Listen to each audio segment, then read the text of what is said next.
বঙ্গোপসাগরে সৃষ্ট লঘুচাপের প্রভাবে কক্সবাজার সহ উপকূলীয় অঞ্চলে ভারী বর্ষণ অব্যাহত রয়েছে। কখনো মুষলধারে, কখনো মাঝারি ধরনের বৃষ্টিপাতে কক্সবাজার শহর ও জেলার ৯টি উপজেলার নিম্নাঞ্চল পানিতে প্লাবিত হয়ে পড়েছে। এতে ব্যাহত হচ্ছে জনজীবন, বিপর্যস্ত হয়ে পড়েছে পর্যটক খাত।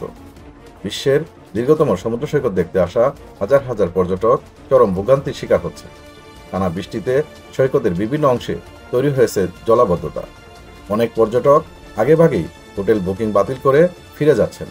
কক্সবাজারের স্থানীয় ব্যবসায়ীরা বলছেন, ৩ দিনের ছুটি উপলক্ষে মোটেল, রিসোর্ট ও গেস্ট হাউসগুলোর ৯০% কক্ষ আগাম বুকিং থাকলেও বৃষ্টির কারণে সেগুলির একটি বড় অংশ বাতিল হয়ে গেছে। টানা বৃষ্টির পাশাপাশি উত্তাল রয়েছে সমুদ্র। সৈকতের ঝুঁকিপূর্ণ এলাকাগুলোতে লাল পতাকা টানিয়ে সতর্কতা জারি করেছে স্থানীয় প্রশাসন।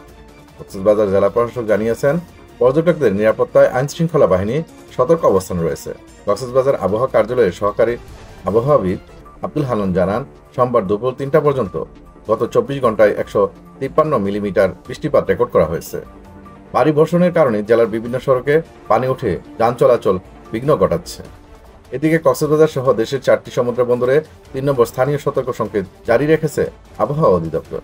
পূর্বাভাসে জানানো হয়েছে, ৯ জুলাই পর্যন্ত এই অঞ্চলে ভারী থেকে অতি ভারী বর্ষণ অব্যাহত থাকতে পারে, যার ফলে পার্বত্য এলাকায় পাহাড় ধসের ঝুঁকি রয়েছে। প্রবল বর্ষণ ও নিম্নচাপের কারণে জনজীবনের পাশাপাশি পর্যটন ও ব্যবসা বাণিজ্যেও দেখা দিয়েছে বড় ধরনের প্রভাব। কক্সবাজারবাসী চায় দ্রুত আবহাওয়া স্বাভাবিক হয়ে জীবনযাত্রা ও অর্থনীতি আবার সচল হয়ে উঠুক।